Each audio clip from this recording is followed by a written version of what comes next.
10% of all that I have. Who was the second? Isaac.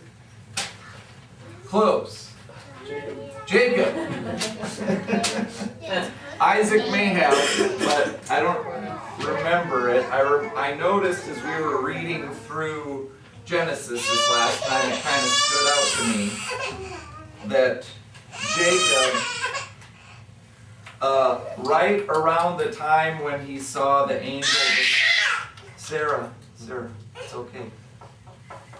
When he saw the angels ascending and descending, he had that dream. He then gave to God, he says that this, I will give to God 10% of all that I have. So that was the principle of this tithe.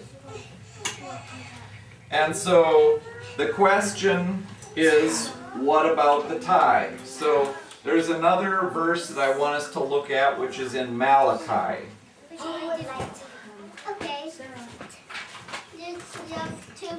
Okay, are you looking at Malachi? Yes, Joseph? Anytime I thought when you told me like the tithe, I thought when you said like 10%, I thought you said 10 cents to the Lord every day. So I was like, oh, 10 cents? Well, it's 10 cents out of every dollar is what I was saying. So that's 10%. So for every dollar you have, you give God 10 cents of it. So if you get $10 for babysitting, how much do you give God? $1, right? What if you have $80 right now? If you have $80, well, it depends. Did you give money to God from that already? But some of it's gifts. There's a difference between gifts and I didn't earn it. Somebody gave it to me. Yeah. Well, there can be a difference. Now we'll talk about that. Yeah, Jason. How did they give tithes in the Old Testament, and how do we give tithes today?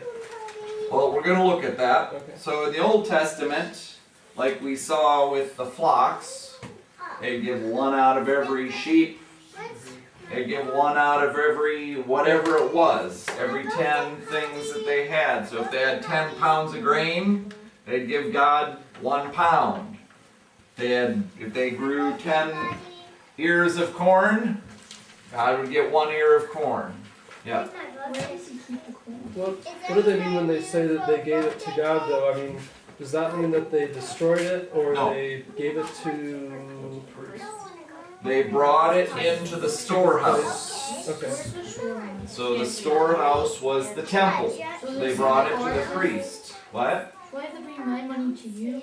Well, you give it not to me, but to the church. Yeah, so we have right now a place, and I probably need to, I was thinking of this, I need to get a little Basket. thing. They actually like have they these have in nice churches. chests. Well, with some that churches thing. pass around that. Now, I don't personally like that. It's actually not bad in one way, because it is a recognition that giving is part of worship. Because it is. Right here we're looking at what is worship. Well, part of worship is giving to God. It's giving our strength, our time, and our money. So in that sense, it's good to be a part of the worship service. I think that's good. My reason for not doing that is because it's been abused. Okay?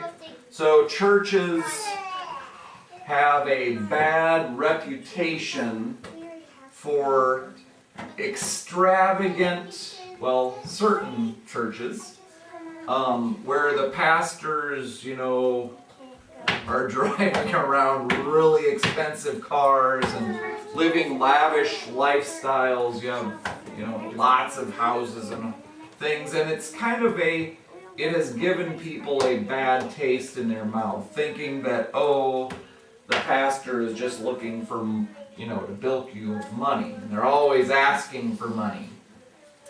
So I intentionally do not ask for money, because I believe that scripturally speaking, it's something that each person should be doing as a choice and as a decision that they make towards God without me telling them. Now, we'll talk about that. But let's first look at the book of Malachi, chapter 3. So Malachi is like the last book in the Bible.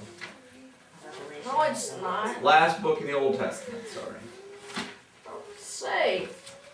Yeah, a lot. So you find the New Testament, which is Matthew. You find the book right before it, that's Malachi. It's a really short one. So Malachi chapter 3, starting in verse 5. So the book of Malachi, there's a dialogue between God and the prophet Malachi. So in verse 6, it says this of chapter 3.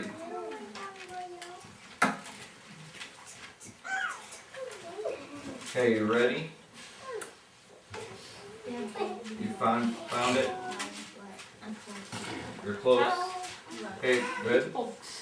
So it says this. It says, God says this, I, Yahweh, do not change.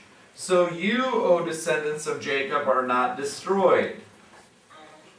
So there's a benefit that we have that God doesn't change, because His nature is that He is kind, compassionate, forgiving, and so we are not destroyed. So we have hope in that. And then He says, ever since the time of your forefathers, you have turned away from my decrees and have not kept them. Then He says, return to me, and I will return to you, says the Lord Almighty. And then, but you ask, how are we to return?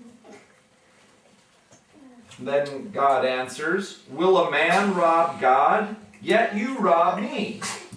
And then the question comes back, but you ask, how do we rob you?